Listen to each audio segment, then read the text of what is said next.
May, nasan ka na ba? Nandito na ako. Nakangiting sabi ni Solven habang lumilinga sa paligid ng airport.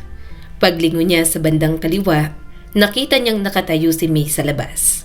Hawak ang cellphone at halatang naghihintay sa kanya. Nang magtagpo ang mga mata nila, ngumiti ng malawak ang kanyang girlfriend. Mahina siyang tumawa nang paulit-ulit itong kumaway habang papalapit siya. Habang pinagmamasdan si May, alam niyang wala itong ganda na makakapagpalingon sa lahat. Hindi ito mestiza. Hindi rin makinis ang balat. Pero may kakaiba itong dating. Idagdag pang mahal na mahal niya ito. Ang tagal mo, sabi ni May, bahagyang nakasimangot pero may lambing sa boses. Napangiti naman si Solven. Pasensya na, medyo na-delay yung flight namin. Sa biyahe pa uwi, tahimik lang sila. Medyo nag-a-adjust sila dahil matagal din silang long-distance relationship. Sa online niya lang din naman kasi nakilala si May. Pero alam niyang mawawala rin yon dahil sa buong bakasyon niya, sa bahay ni May siya tumutuloy. Maliit lang ang inuupahan nito. Isang kwarto, isang sala at kusinang halos dikit sa pintuan. Ngunit malinis, maayos at mabango roon. Kapag nagbe-video call sila, talagang napapansin niyang malinis ang dalaga sa sarili at sa bahay. Gutom ka ba? Tanong ni May habang naglalagay ng bag si Solven sa tabi ng upuan. Oo. Medyo pero hindi pa naman sobrang gutom. Sagot ni Solven. Ikaw? Dumiretso sa kusina si May. Kumain na tayo. Nagluto ako ng adobo bago umalis para sunduin ka. Iinitin ko lang pati yung kanin. Sabay silang kumain. Napangiti si Solven nang matikman niya ang adobo nito. Na-miss niya ang putahing yon dahil hindi naman siya madalas makapagluto ng adobo sa abroad.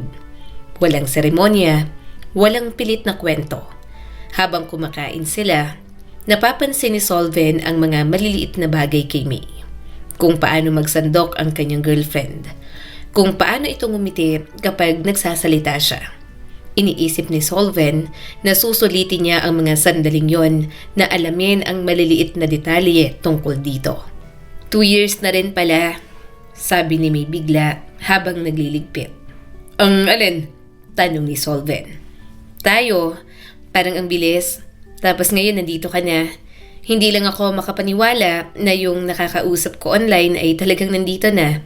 Akala ko, laro-laro lang. Pero talagang dito ka na sa akin umuwi. Masaya ko na dito magugugulin ang bakasyon mo kasama ako. Tumango si Solven at niyakap ito. Bahagya siyang napangiti nang maramdaman ang gulat sa katawan ng dalaga. Hindi pa talaga sila sanay sa isa't isa. Pero gusto niyang gamitin ang pagkakataong yon para maging komportable sila. Ayaw ni Solven na masayang lang ang oras nila sa pagiging awkward.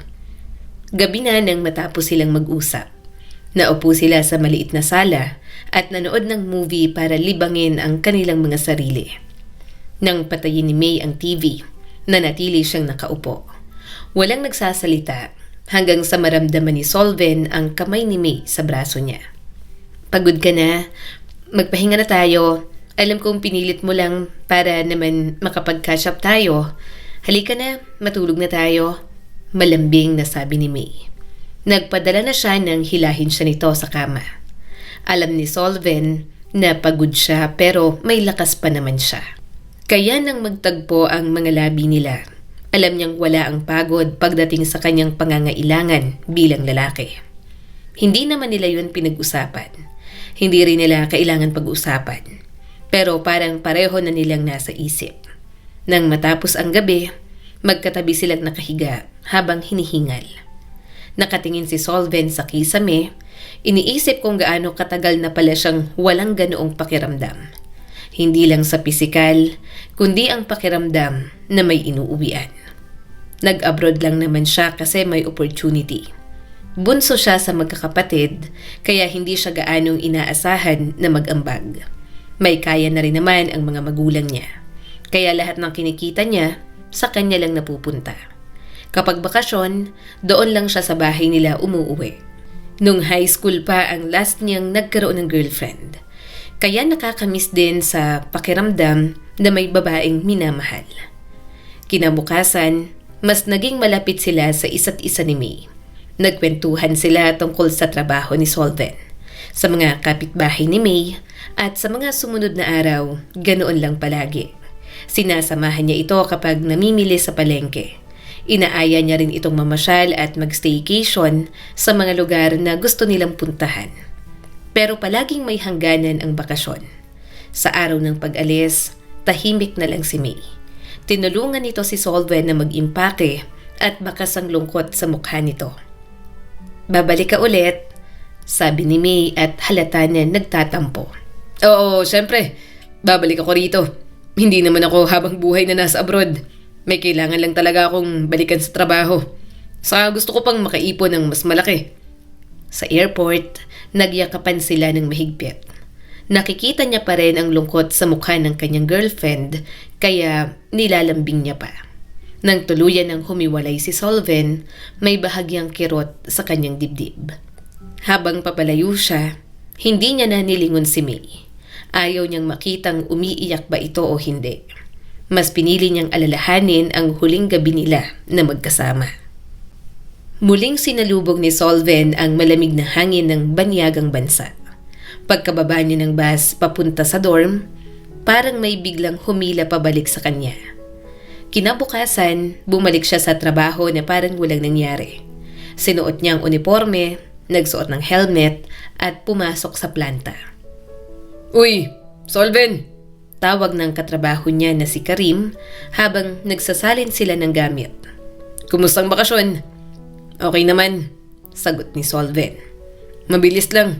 Namimiss ko kagad ang girlfriend ko." Sa break time, umupo siya sa gilid at inilabas ang cellphone. Napangiti siya habang kumakain. May message kasi sa kanya si May. "Kumain ka na?" tanong nito. Napangiti siya bago pa man sumagot. Oo, kumakain pa lang. Ikaw?" Sumagot naman si May. "Mamaya pa, inaantok pa ako. Saka diet ako." Napakagatlabi si Solven. Inisip niya si May na nakahiga, nakatalikod sa bintana at magulo ang buhok sa unan. Napahinga na lang siya ng malalim. Namimiss niya na naman ang dalaga. "Matulog ka muna. Huwag mong pabayaan ang sarili mo. Kahit diet ka, kumain ka pa rin sa tamang oras." Nag-reply naman si May. "Ikaw din." Maikli lang ang usapan, pero sapat na para gumaan ang pakiramdam niya. Sa mga sumunod na araw, ganoon palagi. Hindi sila palaging mahaba mag-usap, pero palagi silang may sinasabi sa isa't isa. Kahit kaunting update, sapat na naman yun kay Solven. Kahit na magkasintahan sila, ayaw niya naman na sikilin ang oras ng dalaga. Tuwing sweldo, una niyang ginagawa ang magpadala ng pera. Hindi man kalakihan, pero sapat para sa pang-araw-araw ni May. Hindi niya yon tinitingnan bilang obligasyon. Para sa kanya, natural lang yon para malaman nito na provider siya at ayaw niya itong mapapagod. Para sa kanya, ganun ang ginagawa kapag may pinoprotektahan siyang relasyon. "Magkano pinadala mo?" tanong ni Karim minsan habang nagkakape sila. "Yung kaya ko at sapat lang sa kanya. Hindi naman maluho ang girlfriend ko," sagot ni Solven. "Hindi ka ba nanghihinayang?" tanong nito. "Girlfriend mo pa lang naman yun. Hindi mo naman asawa." Umismid si Solven. "Hindi nga, pero pakakasalan ko siya. At ganito talaga ako sa mga naging girlfriend ko noon pa man. Gusto ko na ako palagi ang gumagastos para sa kanila." Isang gabi, habang nag-uusap sila ni May sa tawag, narinig ni Solven ang mahinang tunog ng ulan sa kabilang linya. "Umuulan dyan?" tanong niya. Oo," sagot naman ni May. "Malamig, nakakamiss ang may kayakap." Napakagatlabi si Solven. Ramdam niya ang bigat ng distansya. Kung pwede lang siyang umuwi agad para yakapin ito. Pero kahit naman nagmamahal siya, marami pa siyang goal sa buhay na hindi niya pwede na lang na basta-bastang isuko. Sa isip niya, malinaw pa ang direksyon. Magtatrabaho siya at mag-iipon. Hindi man agad, pero darating din yon. May mga gabi na nahihirapan siyang matulog. Hindi dahil sa pagod, kundi dahil sa pag-iisip. Paano kung may mangyari kay May? Paano kung magkasakit ito pagkatapos ay wala siya? Paano kung may kailangan ito at wala siya roon? Pero ayaw niyang mag-alala ng sobra. Palagi naman silang nag-uusap ng dalaga. Alam niya na magiging okay lang ito kahit wala siya. Hanggang dumating ang isang magandang balita. Katatapos lang ng mahabang shift niya ng araw na yon. Mabigat ang katawan niya pero magaan ang loob. May mensahe kasi siya mula kay May kanina. Mamaya may sasabihin daw ito, kaya naman tinawagan niya na. "Hi May, kauwi ko lang. Ano nga palang sasabihin mo?" Tanong niya rito. Huminga ng malalim si May. "Solven, buntis ako?" Hindi agad gumalaw si Solven. Parang may huminto sa loob niya. Nakatitig lang siya sa pader at paulit-ulit na inaalala ang mga salitang narinig. "Narinig mo ba? Solven, buntis ako." Ulit pa ng kanyang girlfriend. Tumayo siya mula sa kama. Naglakad ng ilang hakbang papunta sa bintana. Nakatingin siya sa labas habang matamis ang ngiti. Hindi siya makapaniwala. Ha? Mahina niyang nasabi sa sarili. Ano? Sigurado ka ba?" Mabilis din ang sagot nito. "Oo, nag-take ako ng tests kanina at buntis nga talaga ako." Umupo ulit si Solven sa gilid ng kama. Ramdam niya ang biglang pagbilis ng tibok ng puso niya. May gulat, tuwa at takot siyang nararamdaman. Lahat ng emosyon ay nagsisiksikan sa kanyang dibdib. Pinikit niya ang mga mata at pilit inaayos ang paghinga. Nakangiting nagtanong si Solven. Ilang weeks na?" Sumagot naman si May. "Hindi ko pa sure. Pregnancy test kit lang ang ginamit ko. Hindi pa ako pumupunta sa OB." Napahawak si Solven sa noo niya. Okay. Magpa-check up ka bukas. O kaya next week, ikaw ang bahala. Para naman masigurado mo ang mga need mo at ng baby natin. Wala ako dyan pero ipinapangako ko na susuportahan ko ang pregnancy mo sa abot ng makakaya ko." "Salamat, Solven. Natakot ako nung una. Hindi ko alam kung paano ko sasabihin sa'yo." Huminga ng malalim si Solven. Pinagmasdan niya ang kamay niya na medyo nanginginig. "Bakit ka matatakot? Handa kitang panagutan. Handa akong maging ama sa baby nating dalawa. Wala ka dapat ipangamba. Hindi kita tatakbuhan." Matagal bago sumagot si May. "Malay ko kung anong iisipin mo. Malay ko kung iiwan mo ako. Sorry, masyado lang siguro akong nag-overthink." Parang may humawak ng mahigpit sa dibdib ni Solven. Hindi siya sanay na isipin ang sarili niya bilang taong aalis sa ganoong sitwasyon. Kung nalaman niya agad na buntis ito, hindi na siya babalik ng ibang bansa. O kung wala siyang choice, papangakuan niya ito ng kasal bago siya umalis. Hindi siyang klase ng taong tatakbuhan ang responsibilidad. At lalong hindi yon ang gusto niyang makita ni May. Huminga ng malalim si Solven. "Hindi kita iiwan. Anak natin yan. Handa kitang pakasalan." Tahimik si May sa kabilang linya. Pero tumagal lamang yon ng ilang segundo. "Hindi ko alam kung anong gagawin ko.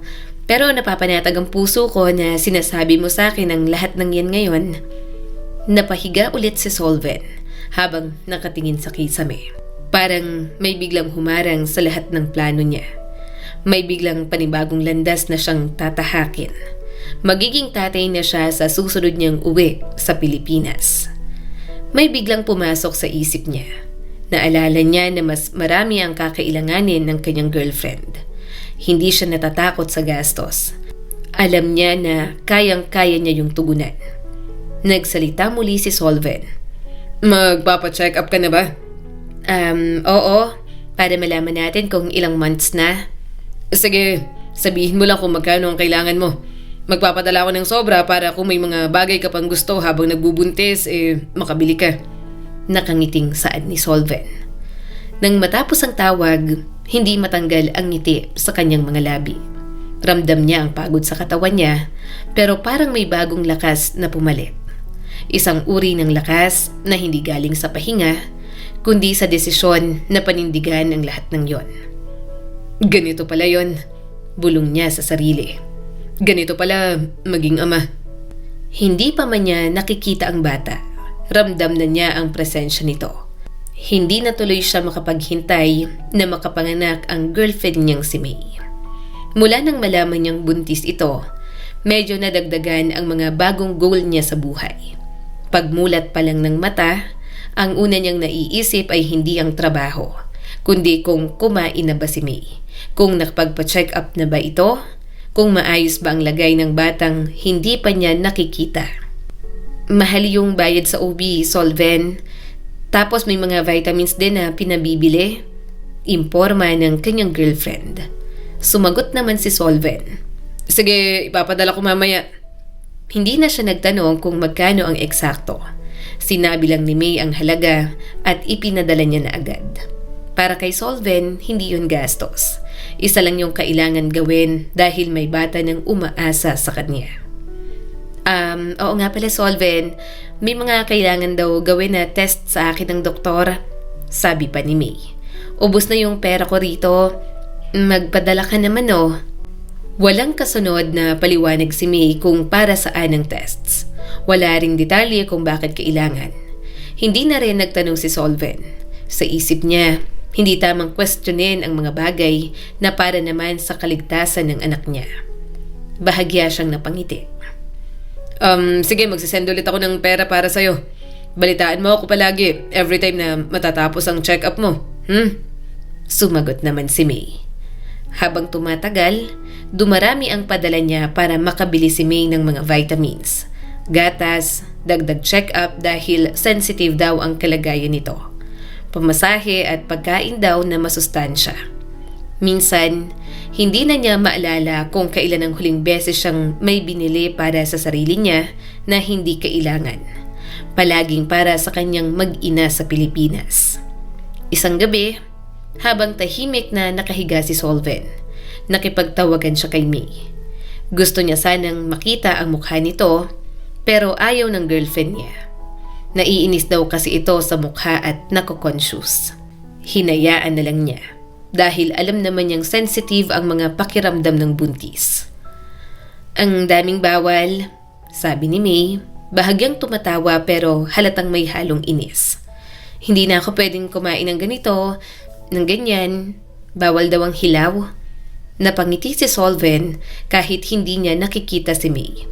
Okay lang yan, importante, healthy kayo ng anak natin.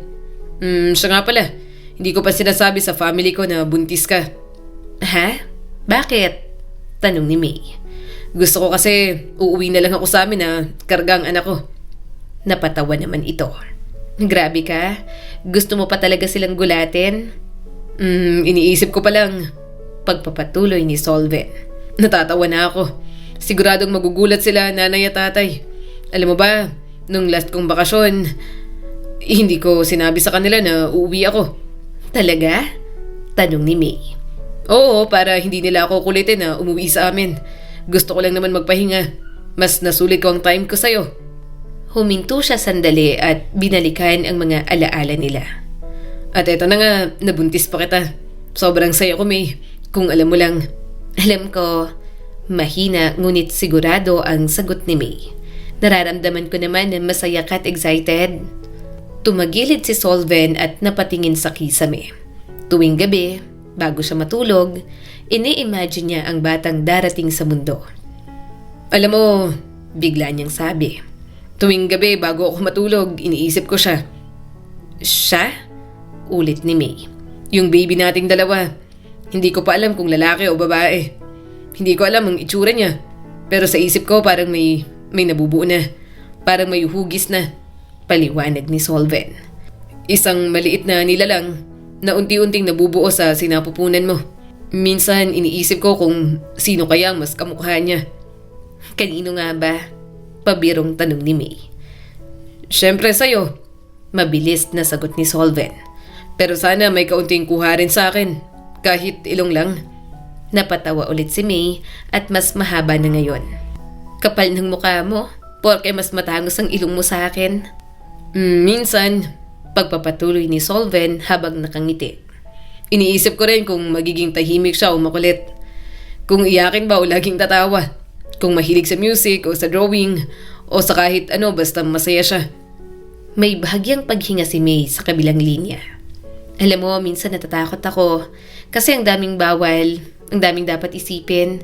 Parang biglang ang dami ko ng responsibilidad. Normal lang yan, sagot ni Solven agad. Ako rin, natatakot ako, pero mas naging ibabaw yung saya ko. Talaga? Tanong pa ni May. Oo, wala na talagang mapaglagyan ng saya at excitement na nararamdaman ko. Parang sasabog ang dibdib ko minsan. Vocal siya sa nararamdaman niya. Ganoon talaga siya, sobrang kasabik na maging tatay. Bukod sa mga goal sa buhay, mag-asawa, yun din ang isa sa goal ni Solven. Napakiramdam niya ay kukumpleto sa kanya bilang isang lalaki. Isang araw, isang notification lang habang nasa gitna si Solven ng trabaho ang kanyang natanggap. Pawisan pa siya, may suot na helmet at nakapila para sa susunod na gawain. Binuksan niyang cellphone, isang itim at puting larawan ang bumungad sa kanya. Ultrasound niya to. Napahinto siya. Hindi niya agad naintindihan ang itsura.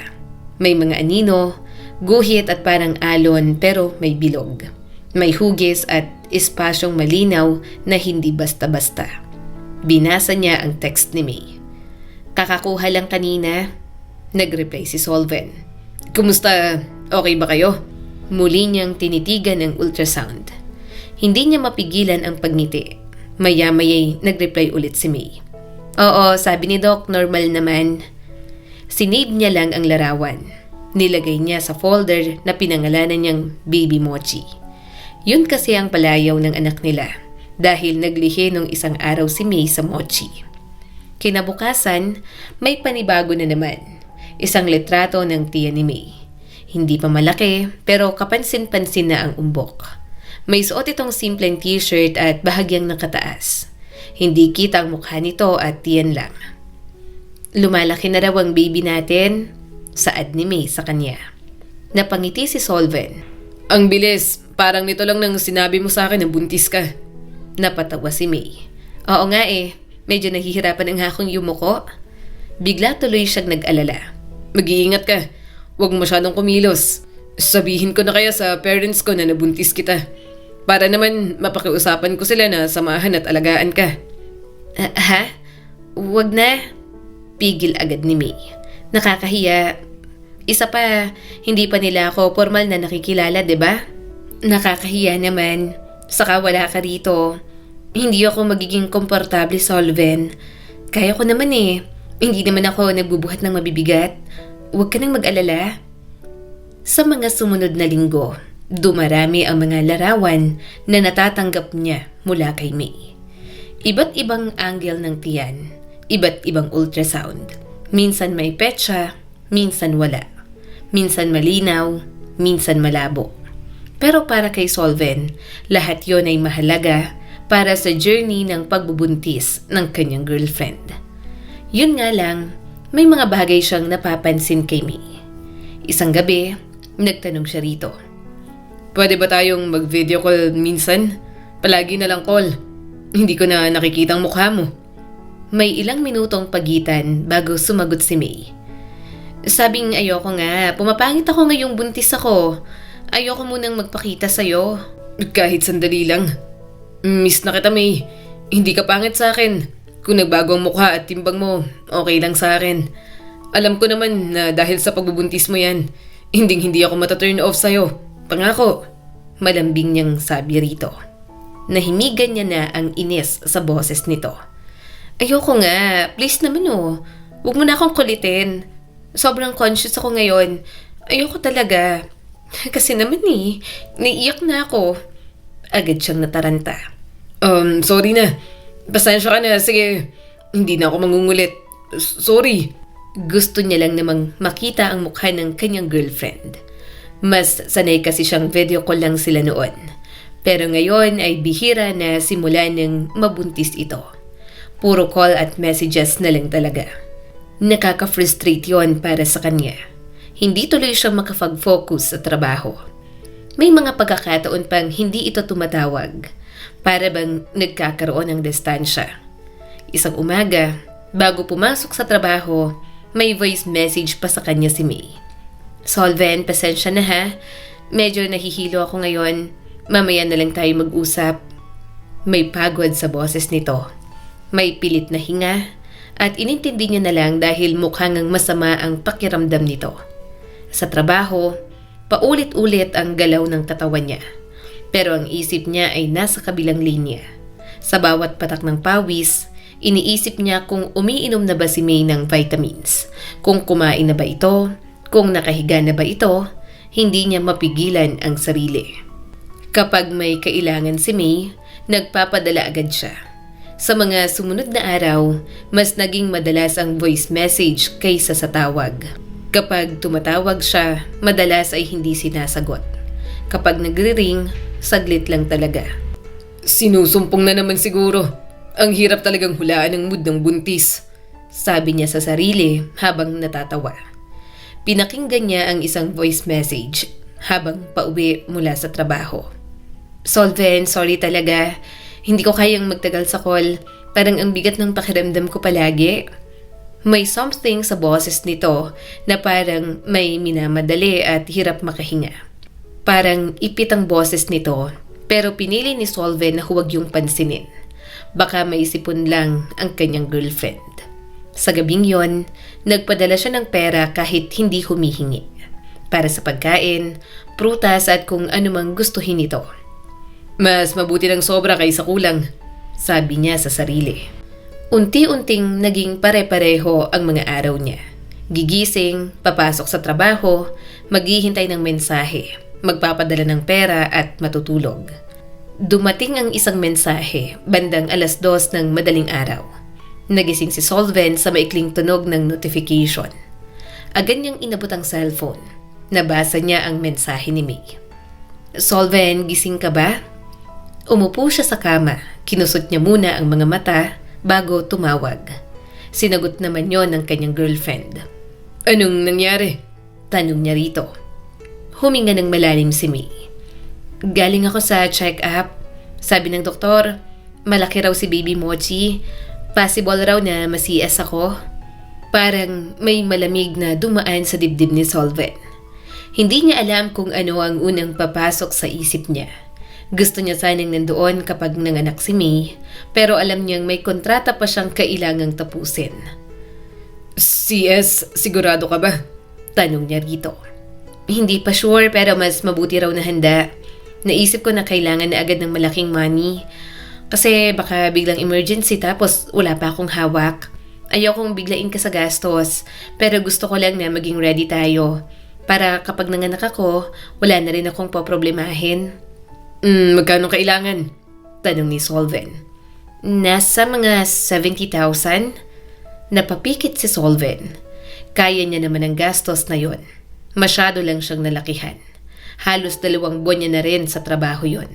Pero para naman yon sa bata, kaya ayos lang. Muling sumagot si Solven. Sige, ipapadala ko mamaya. Sa mga sumunod na araw, mas naging seryoso si Solven. Naghanap siya ng mga article tungkol sa CS. Nagbasa tungkol sa recovery, sa risks, sa gastos. Hindi niya yon sinasabi kay May. Parang gusto niyang akuin mag-isa ang takot para hindi yon mapunta sa kanyang girlfriend.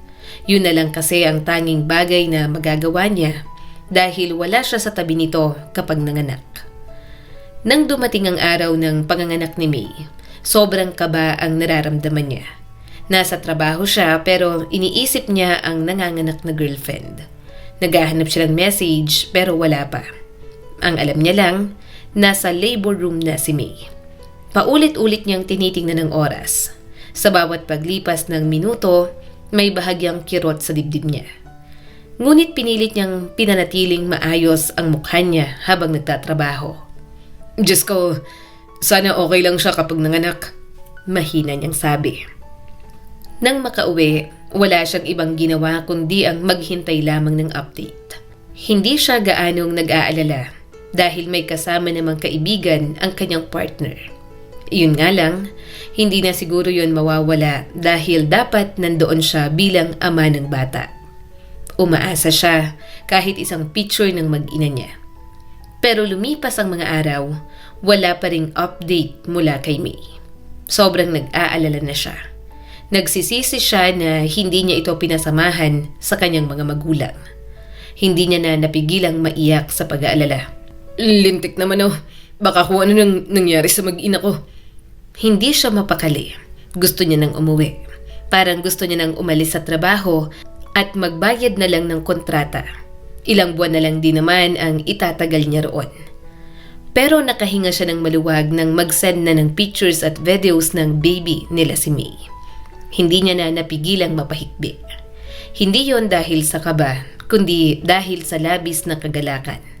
Kahit sa call niya lang kausap si May at ayaw na naman magpakita, ay wala na siyang pakialam. Bakit ka naman umiiyak, Solven? Gulat na tanong ni May. Iyak tawa si Solven habang pinupunasan ang mga luha. Sobrang nag-alala ako. Wala akong update sa inyong mag-ina sa loob ng ilang araw. Hindi ako mapakali dito. Hindi ko alam kung uuwi ba ako o ano. Pasensya na. Huminga ng malalim si May. Okay na kami. Okay kami ni Baby Mochi. Nakita mo ba yung pictures? Ang pogi, no? Bahagya siyang natawa. Oo, ang pogi. Ilang months na lang matatapos ng kontrata ko rito. Baka bago mag-isang taon ng anak natin makita ko na siya sa personal. Gusto ko na siyang makita. Gusto ko nang umuwi sa inyo. Miss na miss ko na kayong dalawa. Sa mga lumipas na araw at mga buwan, unti-unting natuto na lang munang makontento si Solven sa mga update ni May tungkol kay Mochi. Hindi yon ang buhay na iniisip niya bilang ama. Pero yon ang realidad. At sa halip na labanan, tinanggap niya na muna. Tuwing umaga, bago siya bumangon sa kama, una niyang hinahanap ang cellphone. Nag-aabang siya ng mga larawan at videos mula kay May. Minsan, isang maikling clip lang na si Mochi, nakahiga sa kuna at dumidede. Good morning, Papa! May kasamang caption minsan si May. Napapangiti si Solven sa salitang Papa.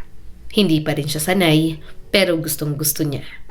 Parang bawat bigkas ng salitang yon ay nagpapatunay na totoo ang lahat. Na may anak na siya, na may naghihintay sa kanya sa kabilang dulo ng mundo. Kapag break time sa trabaho, doon siya bumabawi. Naka-earphones, nakasandal sa pader, tahimik na nanonood ng videos na paulit-ulit niyang napanood. Pero hindi pa rin siya nagsasawa. Solven, ilang beses mo na yung pinapanood Biro ng isa niyang katrabaho na Pinoy din. Ngumiti na lang siya. Ano ko yan? Sa mga video call nila ni May, nakikita niyang kasama nito palagi si Mochi. Minsan gising, minsan tulog, minsan umiiyak at minsan ay nakangiti. Ayan na naman siya, sabi ni May isang gabi habang hawak ang cellphone. Mukhang gutom. Sa screen, kita ni Solven ang maliit na mukha ng anak niya. Bahagyang namumula at nakakunot ang noo. Bakit parang galit siya sa mundo? Biro ni Solven. Mana sa'yo? Sagot ni May habang tumatawa. Kapag ngumingiti si Mochi, parang humihinto ang oras. Walang ibang mahalaga sa kanya. Parang walang trabaho, walang kontrata at walang distansya. Ngumiti siya, sabi ni Solven minsan at parang naroon lang siya sa tabi ng mga ito. Ngumiti ang anak ko. Sayang hindi ko na screenshot. Napangiti ang kanyang girlfriend. Narinig niyang boses mo, gusto ka niya talaga? Talaga? Tanong ni Solven at naninikip ang dibdib sa tuwa. Kapag naririnig ka niya, kumakalma siya. Minsan, nagsisend si May ng videos na nilalabas nito ang bata para paarawan. Kung nandoon lang si Solven, siya na ang gagawa noon. Ang liit mo pa, bulong niya sa screen. Pero ang laki na ng puwang mo sa buhay ko. Dumating ang mga panahong nasa walker na si Mochi. Paika-ika, hindi sigurado ang hakbang pero determinadong makalapit sa mama nito. Panoorin mo, sabi ni May sa video call. Mochi, kay Papa ka. Sa video, maririnig ang boses ni May habang hinihikayat ang bata. Sa kabilang linya, si Solven na halos hindi makahinga sa sobrang saya. Nawawala talagang pagod niya, marinig lang ang tawa o makita lang sa mga larawan ang kanyang anak. Medyo nakatayo na ito, kaya inaalalayan na ni May. Ayan, anak, sabi ni Solven. Kaya mo yan. Isang hakbang, dalawa, Pagkatapos ay biglang naupo si Mochi at humalakhak. Malakas din siyang tumawa. Tumawa siya! Sigaw ni Solven at muntik ng maluha sa saya. Ang anak ko, ang bungis-ngis. Oo, ang lakas niyang humalakhak ngayon, sabi pa ni May. May isang gabi, habang magka-video call sila, inilagay ni May ang cellphone sa gilid ng kuna. Kita ni Solven ang anak niya, nakahawak sa gilid at pilit tumatayo. Mochi, dahan-dahan, paalala ni May. Nakatayo siya. Halos napasigaw si Solven. Nakakagigil. Gusto ko na siyang mahawakan at mayakap, May. Ang bilis, parang kahapon lang kapapanganak mo pa lang. Tumayo si Mochi ng ilang segundo bago bumagsak ulit sa pwesto at muling tumawa. Habang nasa malayo siya, napagmasdan niyang lumaki ang anak niya sa pamamagitan ng screen. At sa kabila ng distansya, may isang ama na natutong magmahal sa pamamagitan ng paghihintay. Kaya nang dumating ang araw na pwede na siyang umuwi, sobrang pananabik ang kanyang naramdaman. Wala siyang kahit na sinong pinagsabihan. Walang paalam, walang plano na ipapaalam sa kahit kanino. Gusto niyang magulat at masurprise ang mga ito. Makikita rin kita. Bulog niya sa mga munting damit na pasalubong niya sa kanyang anak. Sa wakas, mayayakap ka ni Papa. Sa biyahe papuntang airport, tahimik lang siya. Pinagmamasdan ang ilaw ng lungsod na unti-unting nagiging malabo habang lumalayo. Nang makarating sa airport, wala siyang ibang naisip kundi ang makasakay ng eroplano at makarating sa Pilipinas. At nang makasakay na ng eroplano, hindi niya mapigilang tumawa. Hindi na siya mapakali sa sobrang galak na makakauwi na siya. Sa Pilipinas, kumain lang siya sa isang restaurant. Pagkatapos kumain, bumiyahe na siya papunta sa bahay kung saan nagre-renta ang kanyang girlfriend. Isang bahay yon na 4 na palapag at bawat silid doon ay may nakatira. Kaya umakyat pa siya sa bandang 3rd floor para mapuntahan ang bahay ni May. Habang paakyat, naisip niyang ilipat na si May at ang kanilang anak sa mas maayos na bahay. May kinuha siyang bahay sa isang village at malapit lang sa bahay ng mga magulang niya. Tapos na niyang hulugan ang bayad doon. Hindi niya pa nakikilala si May. Naglalaan na talaga siya para doon. Doon niya kasi ititira ang kanyang future na pamilya. Bulaga! Tatawa ng baby na yan! Narinig niyang sabi ng isang babae. Nasa 2nd floor na si Solven nang nakarinig siya ng bungis-ngis ng isang baby mula sa isang silid doon. Napatingin siya sa isang pinto. Mukhang may kapitbahay din pala si May na may baby rin. Mas lalo tuloy siyang nanabik. Kaya naman, minadali niya na ang pag-akyat. Gustong-gusto nang makita ni Solven si Mochi. Tahimik ang bahay nang tumapat na siya sa pinto. Nakatayo siya sa harap ng pintuan ng inuupahang bahay ni May. Pawisan pa mula sa biyahe, may hawak na maleta at isang maliit na bag. Sandali siyang huminga ng malalim bago kumatok. Mayabag sa loob, bumukas ang pinto at isang babae ang bumungad sa kanya. Mukhang kahulma ni May, pero hindi naman ganoon ang itsura ng kanyang girlfriend. Napatigil si Solven. Sorry, parang mali yata. Pero teka lang, tinutuluyan to ng mag-ina ko. Bakas ang gulat na kamukha ng kay May. Solven, umuwi ka na? Hindi ka man lang nagsabi? Kumunot ang noo niya nang mabosesan ang babaeng nasa harap niya. May! Doon na paatras ng bahagya si Solven. Iba ang mukha ng dalaga. Mas makinis, mas matangos na ang ilong. Mas makapalang labi at bago ang hairstyle. Hindi siya makapaniwala. Maganda naman ito para sa kanya noon. Pero ngayon, gumanda na talaga ito. Pero hindi niya inasahan yon dahil mas inaasahan niya na haggard ito mula sa panganganak. Pero habang tinitingnan niya si May, hindi niya makita ang haggard ng pagiging ina nito na tanging gusto niyang makita. Solven, sabi ni May at bakas ang kaba sa mukha nito. Hindi agad nakasagot si Solven. Tinitigan lang niyang mukha nito, hinanap ang dating anyo, ang pamilyar na linya, ang mga bahid ng pagod, ang babaeng iniwan niya simula ng huling niyang bakasyon. Hindi kita halos makilala, sabi niya sa wakas. Ngumiti ng pilit si May. Nagpaayos lang ako ng ilong sa kanang labi. Pero magpapaliwanag ako. Teka lang. Tumango si Solven. Pero parang walang pumapasok sa isip niya. Lumibot ang paningin niya sa loob ng bahay. Malinis, maayos, ngunit wala siyang makitang crib. Walang lampin, walang bote, walang laruan. Wala si Mochi na inaasahan niyang makarga at mayakap. Nasaan si Mochi? Bakit ganitong itsura ng bahay? Gulat niyang tanong dito. Hindi na nagugustuhan ang mga nararamdaman niya. Nasaan ang anak natin? Solven, usal ni May. Malamig niya itong tiningnan at tiningnan ito mula ulo hanggang paa. Nasaan ang anak natin? Nasaan si Mochi? Nagbuntis ka ba talaga? Nasaan ang baby natin? Yung araw-araw mong pinapakita sa akin. Nasaan siya? Tahimik lang si May. Hindi na ito makasagot at makatingin sa kanya. Mas lalo niyang naramdaman ang lamig sa dibdib niya. Hindi siya makapaniwala na pinaasa siya ng ganoon. Walang baby, di ba? Mahina niyang sabi. Napatingin si May sa sahig.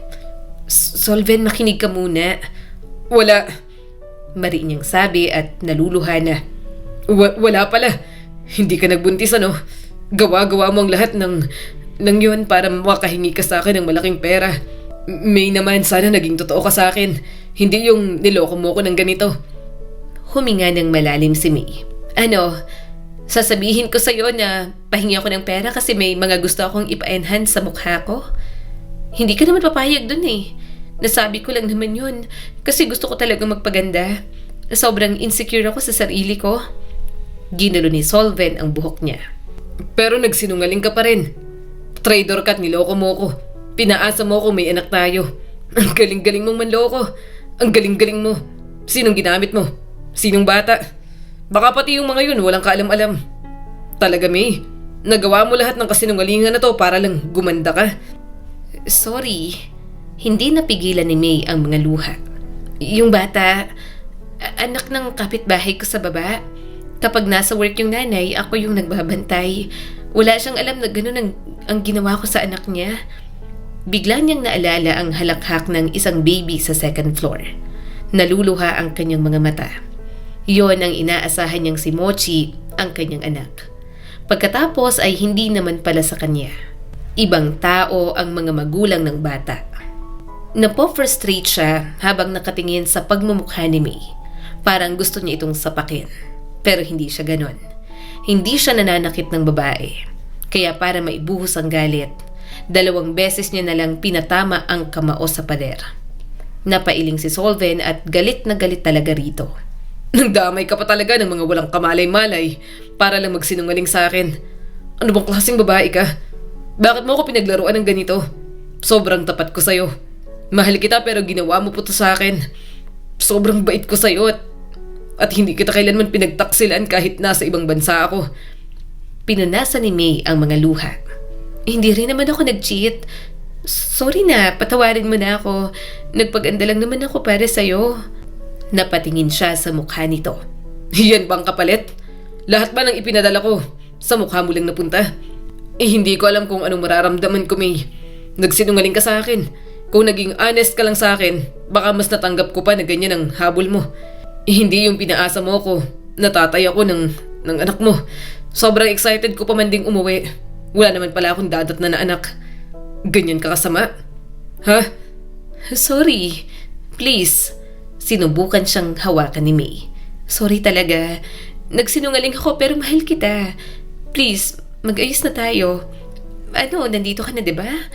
Buo na lang tayo ng baby. Please? Sige na. Sa tingin mo ba, ganun lang yun kadali? Mariin niyang sabi rito. Kung makapagsalita ka, parang ang daling makamove on sa mga kasinungalingan mo. Pinaasa mo ko. Pinaniwala mo ko na may anak na ako. Pinaniwala mo ko na isa akong ama. Proud na proud ako sa mga katrabaho ko na excited pa akong umuwi para makasama kayo. Pagkatapos ay ganito pala. Kung hindi pa ako umuwi dito, Hindi ko pa malalaman. Maganda ka nga. Oo, maganda ka pero wala akong pakialam. Maganda ka nga pero sana inuna mo muna yung kalooban mong maraming dungis. Kasi kung mabuti ang pagkatao mo, hindi mo gagawin sa akin to, May. Kinuha niyang muli ang maleta at bag. Uuwi na siya. Ayaw niya na itong makita pa. Ayaw pa naman ni Solven sa mga taong sinungaling. Pero binigo siya ng dalaga. Solven, huwag ka munang umalis, sabi ni May at gusto pa siyang pigilan. Pwede pa naman tayo mag-usap. Usap? Tanong niya rito. Matagal na tayo nag-uusap pero kahit isang beses, hindi ka naging totoo sa akin. Huwag kang susunod sa akin. Huwag na huwag mong subukan. Huwag ka na rin mangulit o tumawag. Kasi alam mo na ang nararamdaman ko. Gustong gusto kitang sapakin. Gusto kong wasakin yung pinagawa mong ilong, paduguin yung nguso mong makapal. Pero hindi ko gagawin. Kasi alam mo kung bakit? Minahal kita at inirespeto pa rin kita kahit na niloko mo ko. Kaya huwag mo akong sasagarin. Dahil baka hindi ako makapagpigil at masaktan pa kita.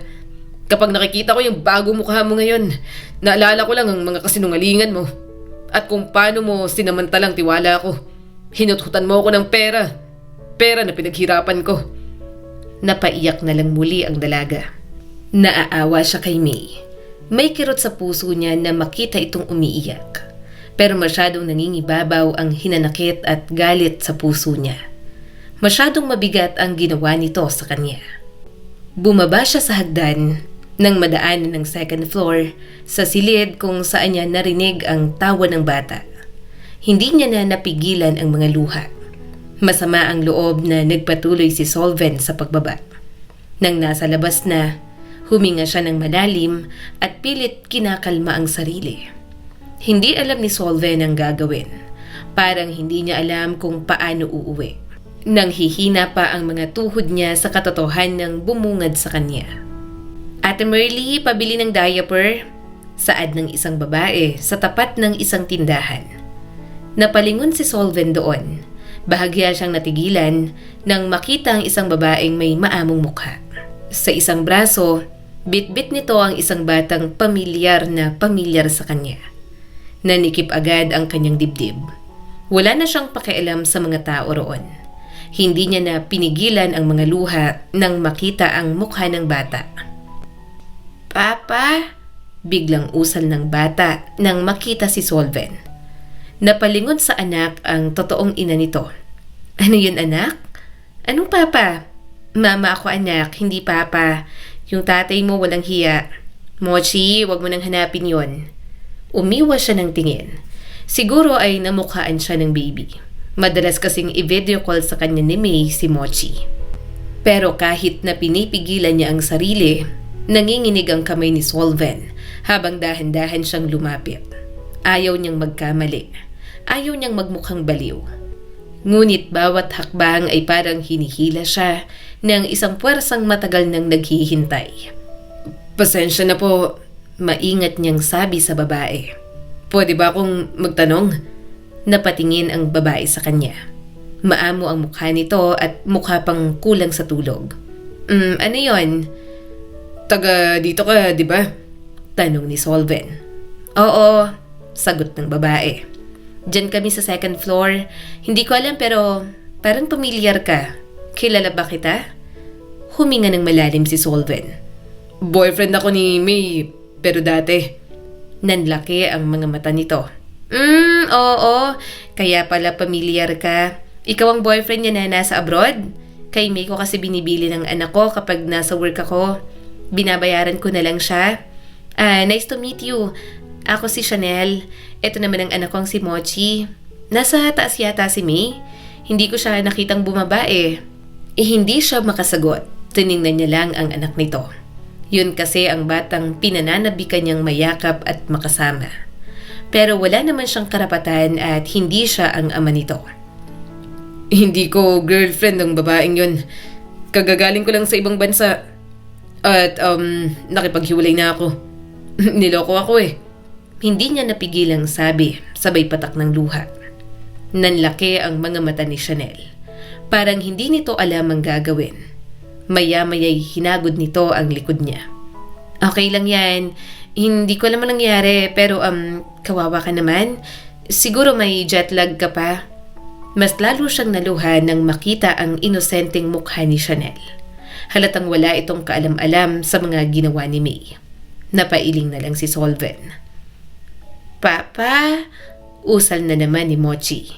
Sinaway agad ni Chanel ang anak. Hoy anak, anong papa? Hindi mo papa yan? Ikaw talaga? Pinilit ni Solven na umayos. Sorry, mukhang ako ang kilala niyang papa. Kumunot ang noo ni Chanel at bahagyang natawa. Nako, pasensya na. Bata kasi to. Nagugulat nga rin ako rito. Mas nauna pang banggitin ang papa kaysa sa mama. Napakagatlabi si Solven. Pinag-iisipan niya kung sasabihin niya ba rito ang ginawa ni May. Pero pakiramdam niya, deserve ni Chanel na malaman ito, lalo na at mga larawan at videos ng anak nito ang ginamit ni May para lokohin siya. Si May, kapag pinababantayan mo yung anak mo sa kanya, sinasabi niyang anak ko. Nagbe-video call kami. Pinaniwala niya ako na anak namin si Mochi. Pinaliwanag niya rito. Ako na humihingi ng pasensya. Nagamit niya pang anak mo sa panluloko sa akin. Umawang ang bibig ni Chanel. Hindi makapaniwala ang mukha nito. Parang hindi alam kung ano ang sasabihin. Pero wala naman siyang inaasahang sasabihin ni Chanel. Mas magaan lang sa pakiramdam ni Solven na nasabi niya na yon. Maya-maya ay bahagyang kumalma si Chanel at mataman siyang pinagmasdan. Gusto mong buhatin ang baby ko? Huwag mo lang itatakbo ha? Para naman siyang timang na naluha. Talaga? Pwede kong hawakan si Mochi? Bahagyang tumango si Chanel at pinagmasdan siya. Oo, hindi kita kilala, pero nakikita ko nasasaktan ka talaga. Habang tinitingnan mo ang anak ko, kaya siguro na-attach ka rito kay Mochi. Halika, papapasukin kita sa bahay. Hahayaan kitang makipagbanding sa kanya. Napasinghap siya at marahang tumango. Nang ibigay sa kanya si Mochi, parang nawala kahit paano ang bigat sa dibdib niya. Hindi niya napigilang yakapin ang bata. Habang paakyat, hinayaan siya ni Chanel na buhatin ang anak nito. Iniwan na muna niya sa may-ari ng tindahan ang maleta niya para hindi na iakyat pa. Mabuti na lang at mabait ang ina ni Mochi. Hinayaan siyang makasama kahit kaunti ang batang inakala niyang anak niya. Nako, pasensya na, makalat. Mahirap kasi talagang maglinis kapag may bata, sabi ni Chanel habang pinupulot ang mga laruan sa playmat. Tipid siyang napangiti. Okay lang. Salamat Ang bait mo. Pinayagan mo akong mahawakan ng anak mo. Natawa naman si Chanel. Walang problema. Anak nga yata ng lahat ng anak ko. Kapag hindi kasi siya kay May, kay Ate Merly ko hinahabilin. Kilala yan ng mga suki sa tindahan, saka mga basketballista dyan sa labas. Mahilig kasi yan manood kapag may laro. Naaliw kapag maraming tao. Hindi niya na mapigilan ang paglawak ng ngiti. Nilaro-laro niyang bata. Kapag umalis siya roon, alam ni Solven na mas lalo siyang mahihirapan. Pero bahala na. Ang mahalaga, nalasap niya kahit sandali ang maging ama sa batang inakala niyang sa kanya. Nasaan na si May? Tanong ni Chanel. Tumikim si Solven at tumingin dito. Nasa taas.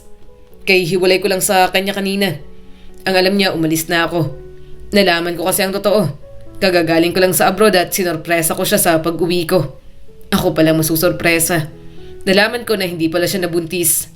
Niloko niya lang ako para magpadala ako ng pera na panggastos. Tapos yung pera, ginamit niya sa mga pagpaparitoke niya.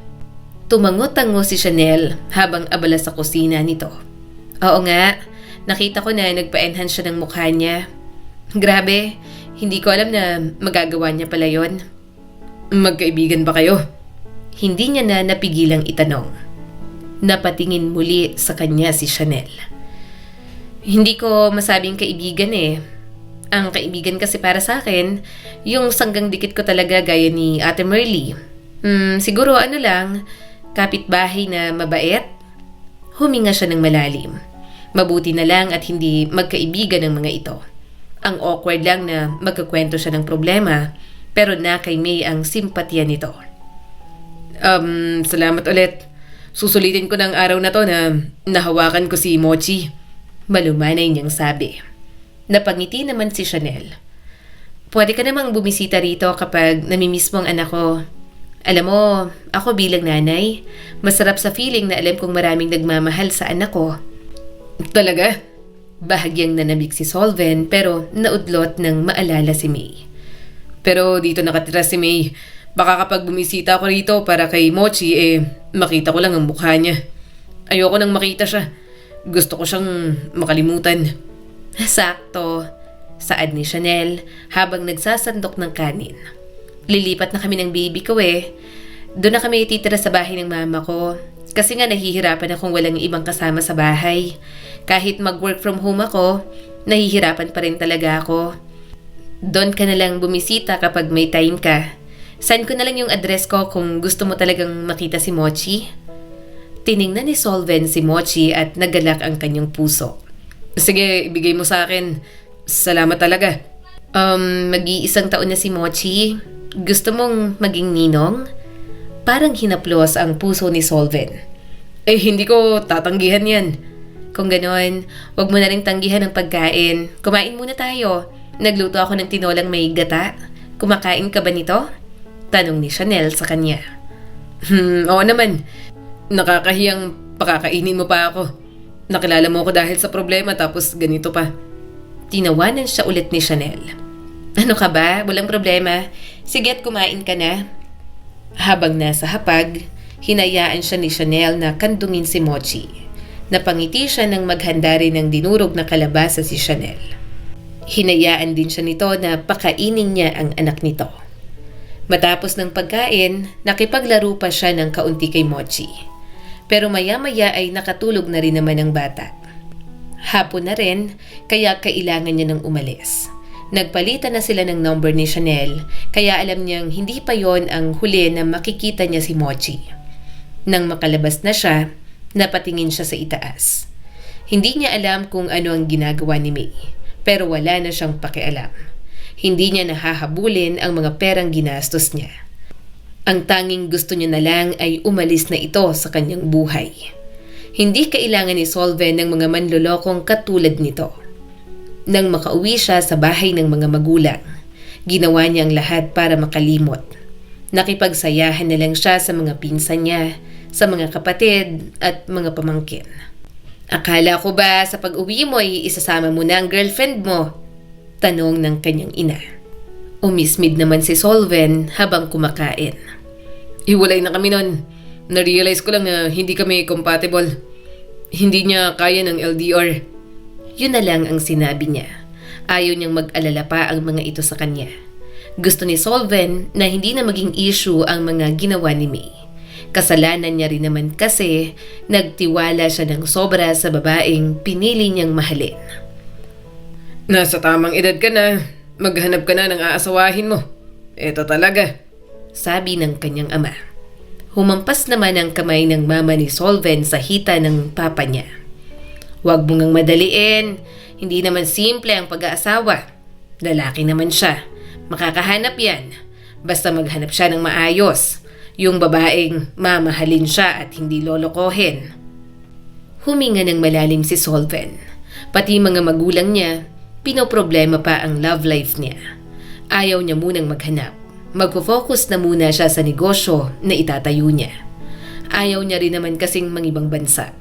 Kung kaya niyang maging stable sa Pilipinas, mananatili siya rito dahil nandito ang pamilya niya. Dahil may manukan sila, naisip niya na magtayo na lang ng shop ng lechon manok. Ginamit niya ang timpla ng kanyang papa dahil masarap itong magtimpla sa mga lutuin. Kaya sa mga lumipas na buwan, yun muna ang pinagkakaabalahan niya at pinag-aralan.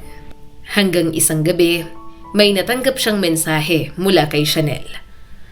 Hi Ninong, binyag ko na po next week, sabi ni Mochi. Bahagya siyang natawa at nag-reply. Pwedeng i-video call? Gusto kong makita ang anak mo.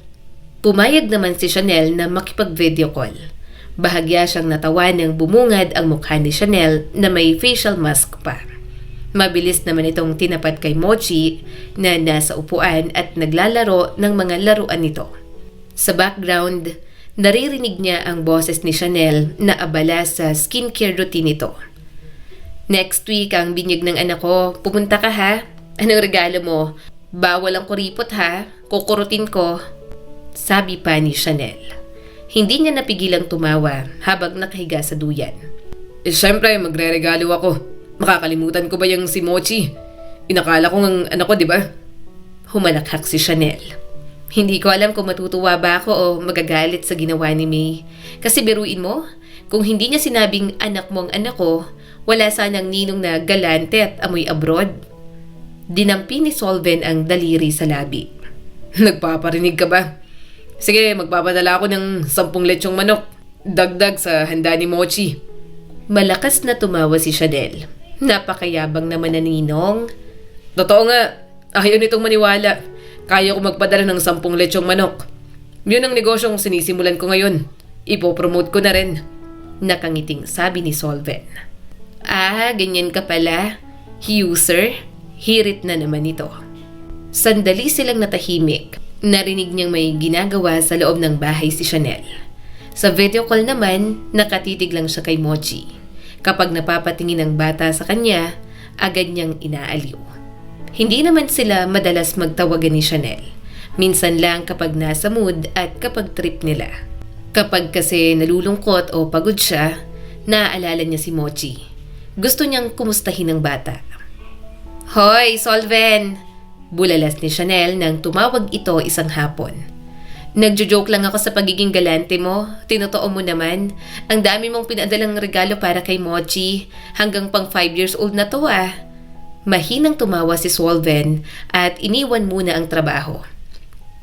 Ayoko mapahiya. Galante naman talaga akong ninong. Saka nakalimutan mo na ba? Akala ko nga anak ko ang anak mo. So may nakalaan talaga akong ipon para kay Mochi. Umismid naman si Chanel. Kahit na no, sana nilaan mo na lang sa future wife o future kids mo. Nakakaloka ka. Kinabog mo yung ibang ninong at ninang na kinuha ko. Gaya nitong sasakyan na to na the remote control. Nakita ko to sa mall. Ang mahal nito. Masyado kang mapapel. Tinawanan niya na lang ang pagrereklamo ni Chanel. Sa maikling panahon, talagang naituturing niya na itong kaibigan. Nang dumating ang binyag ni Mochi, tinulungan niya ito at inalalayan sa maliliit na bagay. Nahihirapan kasi ito dahil abala na sa bisita ang ina. Nasaan ba kasi ang asawa mo? Biro niyang tanong dito. Sinamaan siya ng tingin ni Chanel. Huwag mo nang ipaalala sa akin ng lalaking yun. Pagkatapos akong buntisin, hindi ako pinanagutan. Nakakainis. Kahit sustento man lang, wala siyang ambag na kumag siya. Nang nabuntis talaga ako, saka ko lang na-realize na mali ang lalaking pinili ko. Napangiti si Solven. Pero at least, kasama mo ang anak mo at ginagawa mo ang lahat para sa kanya. Namamangha ako sa pagiging independent mo. Kinakaya mo lahat. Ang tapang mo at alam kong perfect mother ka para kay Mochi. Nang nalaman niyang tinakbuhan lang si Chanel ng lalaking nakabuntis dito, naawa siya para sa mag-ina. Pero napagtanto niya rin na maling kaawaan ang mga ito. Unang-una, dahil palaban ang isang Chanel. Hindi mahina ang loob nito at hindi nagpapatalo sa buhay. Kaya pakiramdam niya, magaan na maging kaibigan ang ina ni Mochi. Mature din mag-isip at practical sa lahat ng bagay. Nakakausap niya rin tungkol sa buhay dahil na rin sa mga pananaw. Hawakan mo ng maayos yung kandila, bulong ni Chanel sa kanya. Kapag yan, tumulo sa braso ng anak ko, lagot ka sa akin. Agad naman siyang lumayo. Sorry, hindi ko namalayan. Napairap si Chanel pero mahina lang na tumawa. Nang matapos ang binyag, sinakay niya na ito sa sasakyan niya. Nagpresenta na siya para hindi na ito mahirapang mag-commute pa. Eto, tissue. Punasan mong pawis mo. Malumanay niyang sabi rito. Nang makarating sa bahay, malawak ang bakuran kaya doon na idinaos ang handaan. Nakikita niyang pagod na si Chanel at humaharap na sa mga bisita. Umiiyak si Mochi kaya siya na lang ang kumuha. Ako nang bahala, papalitan ko ng damit, patutulugin ko. Inaantok na siguro, sabi ni Solven dito. Napabuntong hininga si Chanel. Sige, salamat ha. Pasok ka na lang sa kwarto, doon mo na siya patulugin. Buksan mo na rin ang aircon. Yun na nga ang ginawa ni Solven. Siya ang nag-asikaso kay Mochi. Nang makapagtimpla ng gatas ay kinantahan niya ito hanggang sa makatulog. Dahil pagod din siya sa biyahe kanina, hindi niya na napigilan ng antok. Maya-maya nagising na lang siya bigla at nagulat nang makita kung anong oras na. Wala na rin sa kanyang tabi si Mochi. "Oh, gising ka na pala. Nakatulog ka," nakangiting sabi ni Chanel habang buhat ang anak. "Hinayaan na kita. Nakanganga ka na eh." Hindi niya alam kung tatawa siya o mahihiya. Salamat, napagod kasi ako sa biyahe. Ang layo ng bahay mo. Napagod ako. "Pasensya na. Sige, dito ka na lang matulog. Ihahanda na lang kita ng foam o pwedeng sa kama ka na lang tapos foam kami sa baba ni Mochi. Malikot na kasi itong matulog. Halika, labas na. Kumain na tayo. Nalipasan ka na tuloy ng gutom. Tulog ka kasi ng tulog." Parang nanay na sermon sa kanya ni Chanel. Nakangiti siyang tumayo at lumabas ng silid. Nang makarating sa hapag, narinig niyang marami pang tao sa labas. May mga nagbe-video okay pa roon. Pero doon na lang sila kumain sa loob kasama ng ibang kamag-anak ni Chanel. "Sino ba to, Chanel?" tanong ng isang tiyahin nito. "Bago mo bang boyfriend?" Napatingin siya rito nang mabilis siyang i-deny. "Nako, hindi ho. Kaibigan ko lang po itong si Solven." Tumawa ang isa nitong tiyahin. "Bakit mo ba tinatanong pa? First love ni Chanel ang tatay ng anak niya. Alam naman natin kung bakit naghiwalay ang mga yan. Hindi basta makakalimot." Hindi na matanggal ang tingin ni Solven kay Chanel na nawala na sa mood. Parang hindi ito komportableng pag-usapan ang ama ng anak nito. Bigla tuloy siyang na-curious. Dinadaan na lang ni Chanel ang biro nito tungkol sa pagiging single mother. Pero nakikita niyang may hang-ups pa rin ito roon. Ano ba talagang status niyo ng ama ng anak mo? Hindi niya na napigilang tanong nang makahiga na sila sa kwarto. Napatingin sa kanya si Chanel habang nagpapatulog ng anak. Wala na kami. Iniwan ako noon. Pasensya ka na. Narinig mo pa talagang mga usapan ng mga tiyahin ko. Kung may choice lang talaga ako, ayoko na sanang umuwi dito. Kaso nahihirapan kasi talaga akong mag-isa kay Mochi." Mahal mo pa ba? Bakit kanya iniwan? Mahinang tanong ni Solven. Doon natigilan si Chanel. Parang hirap na hirap itong alalahanin ang mga nangyari. "Oo, mahal ko pa rin. Mahirap makalimutan si James. First love ko yon, saka ama ng anak ko. Pero naghiwalay kami kasi hindi niya matanggap na nagkamali ako. May nangyari sa amin ng best friend niya." Bahagyang nanikip ang dibdib ni Solven. Nagloko ka? Bakas ang guilt sa mukha ni Chanel. "Hindi ko naman ginusto yon. Yung best friend niya nakikituloy yun minsan sa bahay niya. Akala ko yun ang boyfriend ko. May nangyari sa amin. Tapos nalaman ko na sinadya niya pala na may mangyari sa amin kasi gusto niya ako. At gusto niyang agawin ako doon sa boyfriend ko." Kumunot ang noon ni Solven. Nasa na yun? Dapat dinimanda mo na. Umiling naman si Chanel at parang sobrang bigat ng dinadala. "Nung una gusto ko siyang idemanda, pero natakot ako na baka malaman ni James kaya sinabi kong kakalimutan ko na lang yon. Pero nalaman niya rin kalaunan at sobrang sarado ang utak niya. Akala niya niloko ko siya kasamang best friend niya." Umigting ang panga ni Solven. Gusto niyang magsalita. Gusto niyang sabihin na kung mahal talaga ito ng James na yon, hindi kailanman magiging sarado ang utak nito. Pero batid niya sa kanyang sarili na wala siya sa posisyon para mangialam. Kaya nakinig na lang siya sa mga hinaing ni Chanel. Huminga ng malalim si Solven. "Hayaan mo na yon. Ibig sabihin lang nun, hindi siya magiging mabuting ama sa anak mo. Nagawa niyang tanggihan yon kaya wala na siyang karapatan. How about doon sa best friend ng James na yan? Anong nangyari doon? Dapat mademanda mo yon. Mali ang ginawa niya sa'yo." Hindi na natuloy? Hirap na sabi ni Chanel. "May isang gabi na nagtalo kami. Pinipilit niya ang sarili niya sa akin. Sinasabi niyang mahal niya ako at handang panagutan ng anak ko. Pero ayoko talaga sa kanya. Tinanggihan ko siya. Pagkatapos noon, umalis siya na sobrang galit. Kinabukasan pagkatapos noon, nalaman ko na namatay siya sa aksidente. Parang ako ang sinisisi ng pamilya niya. Ako yung biktima pero sa mata ng lahat, parang ako lang yung masamang babae na nilandi yung magkaibigan. Nakakagalit. Hindi ko alam ang mararamdaman ko. Buntis pa ako nun ha. Mabuti na lang kinaya ko para sa sarili ko at para kay Mochi. Inabot niya ang buhok ni Chanel at hinaplos yon. Hindi niya lubos maisip ang pinagdaanan nito bago iluwal si Mochi. Mukha itong matapang at palaban, pero durog na durog pa rin pala ang kalooban. Sa sandaling yon, binahagi ni Chanel ang ilang bahagi ng buhay nito. Pakiramdam niya ay mas nakilala niya pa ang ina ni Mochi.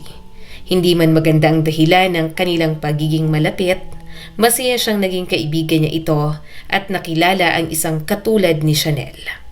Pagkatapos ng binyag, balik na ulit sila sa kanya-kanya nilang mga buhay.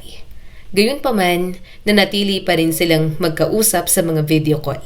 Para bang kay Solve na lang nag-a-update si Chanel tungkol kay Mochi. Minsan ay siya ang napapasyal sa mga ito.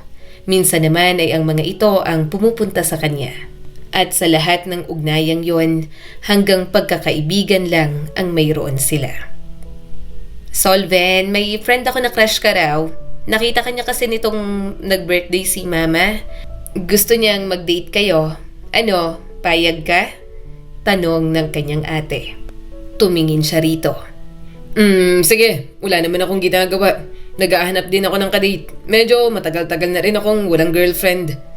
Kaya sa sumunod na linggo, inatupag niya ang pakikipag-date. Okay naman kasama si Det, pero hindi niya alam kung bakit parang may hinahanap siya rito. Hindi ka malakas kumain. Bakit naman? Tanong ni Solven habang kumakain sila sa isang buffet restaurant. Kaya kita dinala rito para maraming choices at makakain ka ng marami. Ngumuso naman si Det. Kaya kong kumain ng marami, pero mahirap kasi ako magpapayat. Mabilis akong tumaba. Tumaas ang mga kilay ni Solven. Ganun ba? Magkaiba pala kayo ni Chanel. Yung si Chanel malakas kumain. Napakasiba. Ang cute kapag nagkakalaman ng kaunti. Pero kapag gustong pumayat, dinadaan na lang sa workout. Dapat hindi mo i-deprive ang sarili mo sa pagkain dahil takot kang tumaba. Marahan itong tumango at tiningnan siya. Okay, pero sino si Chanel? Umawang ang bibig ni Solven. Si Chanel, kaibigan ko lang na matakaw. Inaanak ko ang anak nun. Tumango na lang si Det at parang nawala na sa mood. Pagkatapos kumain, nagpasama si Det sa department store. May gusto kasi itong bilhin na bag at sapatos. Matyaga naman siyang naghintay. Pero habang nandoon, napapalingon na rin siya sa paligid. May nakita siyang bag na maganda para kay Chanel na alam niyang magugustuhan ito. Simpleng shoulder bag yon na maraming pwedeng ilaman. Namimili ka rin ng bag? Nakangiting tanong ni Det. Reregalo mo? Para kanino? Sa mama mo o sa sister mo? Gumuhit ang ngiti sa mga labi ni Solven. Para kay Chanel. Bigla ko kasing naalala. Lumang-luma na yung bag niya. Hindi kasi nagpapalit ng gamit hanggat hindi sirang-sira. Close kayo ni Chanel, no? Best friend mo ba siya? Matagal na kayong magkaibigan? Tanong ni Det. Saglit siyang napaisip. Mga 1 taon na rin. Best friend? Hindi ko alam eh. Basta ang alam ko lang, malapit kami sa isa't isa. Hindi na muling nagsalita si Det. Kaya nanahimik na lang siya at binili ang bag na naisip niyang bilhin para kay Chanel. Nang mapunta sila sa shoe section, may nakita siyang cute na sapatos. Kaya naisip niyang ibili na lang ng sapatos ang inaanak niya. Yang Chanel na kaibigan mo ba, single mother? Tanong pa ni Det. Tumango-tango siya habang nagbabayad. Oo. Ang galing nga nun. Ang sipag saka ang tiyaga sa buhay. Nakakaya kahit siya lang ang parent ni Mochi. Pagkatapos nilang mamili, umuwi na sila ni Det. Hinatid niya na lang ang dalaga hanggang sa kondo nito. Sinabi pa nitong nag-enjoy sa date, kaya hindi niya na pinroblema. Yun nga lang, kinabukasan ay nakatanggap siya ng batok sa ate niya. Inis na inis ito sa kanya at parang gusto na siyang sabunutan. Nakakainis ka? Nakakahiya sa kaibigan ko. Nakikipag-date ka pero ibang babae raw ang bukang bibig mo. Sino ba kasi yung Chanel na yon? Tanong ng ate niya. Natawa naman ang kuya niya. Sabi ko sa inyo ayaw niyo maniwala sa akin. Nag-aalala pa kay Solven na walang girlfriend. May kinahuhumalingan na yan. Lagi kong nahuhuli na may ka-video call habang nakahiga sa duyan. Yung single mother yata yung gusto niyan. Kumunot ang noo ni Solven. Ayaw niyang nangingialam ang mga ito pero kasalanan niya rin nga naman. Pumayag pa siya sa date nila ni Odette. Pero doon niya lang din naman napagtanto na kay Chanel na umiikot ang mundo niya. Kapag may nakikita siya sa ibang babae, hahanapin niya ang mga katangian ni Chanel. Pero kapag wala, sa kanya lang marirealize na nag-iisa lang talaga ito. Mas napagtanto niya rin na mukhang nahuhulog na ang puso niya rito. Sure ka ba na gusto mo ng babaeng may anak na? Mahirap yan, anak. Saad ng kanyang ama. Napakamot siya sa ulo. Saglit lang po, wag niyo muna akong i-pressure, okay? Kung siya nga, ano naman po kung may anak na siya? Kaya nga kami naging malapit dahil sa anak niyang si Mochi. Akala ko kasi, ano ko yun? Tandaan niyo, di ba? May girlfriend ako habang nasa abroad ako. Niloko ako nun. Sinabi na nabuntis ko siya at may anak kami para mahut-hutan ako ng pera. Pag uwi ko, nalaman ko na nagsisinungaling pala siya. Walang buntis at walang bata. Ginamit niya lang yung perang pinadala ko para sa pagpaparitoke niya. Yung bata na ginamit niya, anak ng kapitbahay niya. Yun si Chanel. Yun ang dahilan kung bakit naging kaibigan ko si Chanel at naging ninong ako ni Mochi. Maging siya nagulat din na ginagamit ang anak niya para lokohin ako. Kaya kung sinasabi niyong okay lang sa akin ang babaeng may anak, okay na okay ako. Kasi buong journey ng pagbubuntis ni Chanel, akala ko sa akin ang anak niya. Mahirap na akong bumitiw. Sobrang na-attach na ako kay Mochi. Gulat na gulat ang kanyang pamilya. Sunod-sunod ang naging tanong ng mga ito. Nagagalit pa nga na hindi niya sinabi agad na nagkaroon siya ng ganoong problema. Napahagod na lang siya sa batok at ayaw nang sagutin pa ang mga tanong nito. Sa sumunod na araw, naisipan ng bumiyahe papunta kay Chanel. Ibibigay niya ang mga biniling bag at sapatos. Naisipan na rin ni Solven na umami ng totoo niyang nararamdaman. Yun nga lang, nasa labas pa lang siya. Napansin niya na ang isang sasakyan sa labas. Nang pagbuksan siya ng nanay ni Chanel, nagmano siya rito. Nandyan po sila? Tumango naman ito. Oo, pero nasa loob si James. Kinakausap ang anak ko. Pero tuloy ka pa rin. Puntahan mo na lang sa sala. May ginagawa pa kasi ako sa likod ng bahay. Bahagyang nawala ang ngiti ni Solven. Salamat po. Hindi niya alam kung bakit nandoon si James. Akala niya'y hindi na babalik sa buhay ng mag-ina ang lalaking tumalikod sa mga ito. Pero mukhang kung kailan sigurado na siya sa nararamdaman niya para kay Chanel, saka naman may magbabalik sa buhay nito. Napasinghap siya nang makita ang mga ito na nagtatalo. I'm sorry. Alam ko nagkamali ako. Tinaboy kita, tinalikuran kita, pero nagsisisi na ako. Mahal pa rin kita, Chanel. Nagmamakaawa si James at bigla na lang niyakap si Chanel. Nang makita niyang tumulo ang mga luha ng ina ni Mochi, doon pa lang ay alam niya nang mahal pa rin ito si James. Alam naman yun ni Solven, kaya kung umaasa siyang wala na ang damdaming yun, kasalanan niya ngayong nasasaktan siya. Hindi niya nakinaya nang makita ang mga ito na magkayakap. Umalis na lang siya roon ng tahimik at mabilis na bumalik sa sasakyan. Habang nagmamaneho, panay ang pagtulo ng mga luha ni Solven. Kahit anong pigil niya, bumabagsak pa rin yun ng kusa. Hindi niya na nga halos makita ang daan. Ano namang laban ko sa first love? Napasigaw si Solven. Tatay pa yun ni Mochi. Hindi pa ako nakakaamin, wala na. Ano ba naman to? Ayaw niyo ba ako mag-asawa?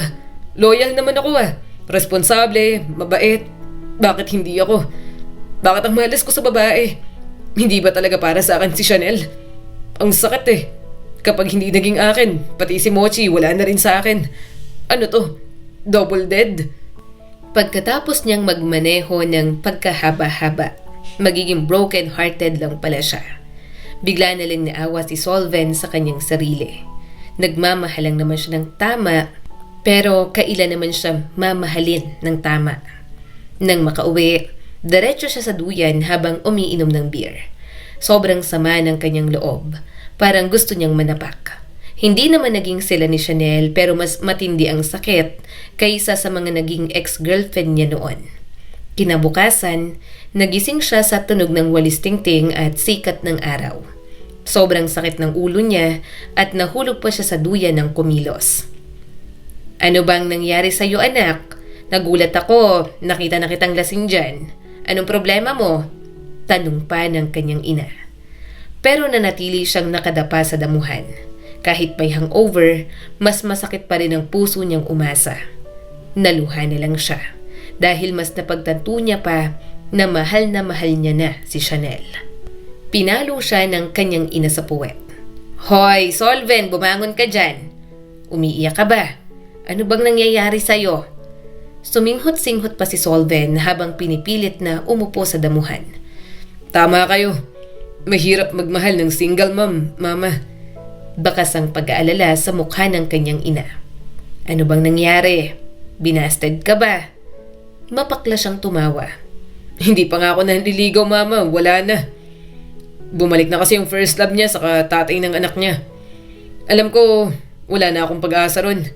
Bakit pa ako aamin? Huwag na lang. Akin na lang tong namdamin na to. Ayoko na, ma. Hindi na ako mag-aasawa." Hinampas siya sa braso ng kanyang ina. "Ano ka ba naman? Anong hindi mag-aasawa? Makakahanap ka pa ng iba. Ang daming babae dyan." "Pakialam ko sa mga yun. Sila ba si Chanel?" Napaungol ang kanyang ina, kaya tinawanan niya na lang ito. Totoo naman kasi ang sinasabi niya, ni hindi niya alam kung kaya niyang makamove on doon. Sa mga lumipas na araw, hindi na siya nag-reply sa mga message ni Chanel. Hindi niya na rin sinasagot ang mga video calls nito. Gustong-gusto niya itong makausap pero pinipigilan niya ang kanyang sarili. Kailangan niyang makamove on. Kung nagbalik na si James at pinili nitong balikan, wala siyang magagawa roon. Kailangan niyang tanggapin at kailangan niyang dumistansya. Habang abala sa negosyo, may natanggap siyang isang mensahe mula sa ina ng ex-girlfriend niyang si May. Medyo nagulat siya roon dahil sobrang random nun.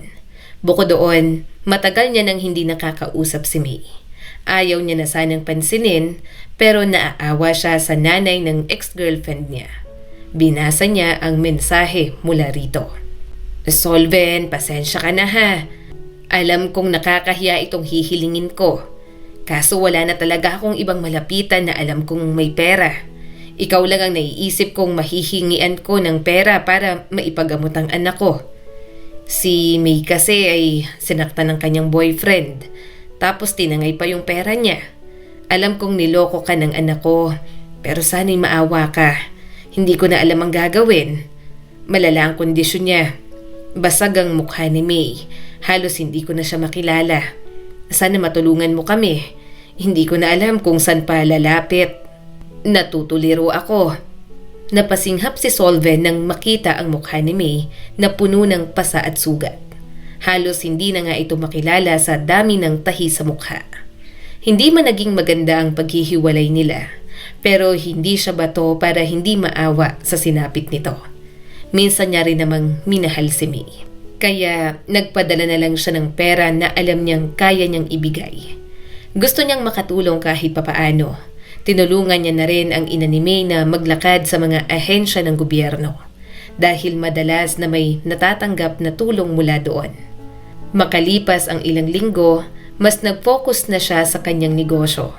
May 10 branch na siya ng manukan sa iba't ibang lugar, kaya madalas ay minomonitor niya yon.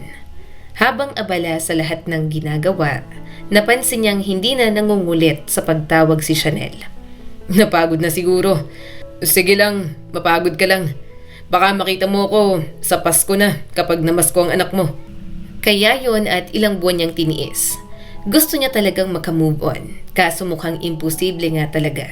Kahit ilang buwan niyang hindi nakikita at nakakausap si Chanel, mahal na mahal niya pa rin. Kapag sinusubukan niyang makipag-date, wala siyang ibang bukang bibig kundi si Chanel. May isang ang nasampal na siya at nasigawan dahil ibang babae ang ibinibida niya. Wala na talaga siyang pag-asa. "Oh, akala ko move on ka na," bulalas ng kanyang ate. "Ano yan? Hintay na hintay ka sa Pasko. Bakit? May best award ininong ba?" Kumunot ang noo niya habang binabalot ang mga regalo. Ate, manahimik ka.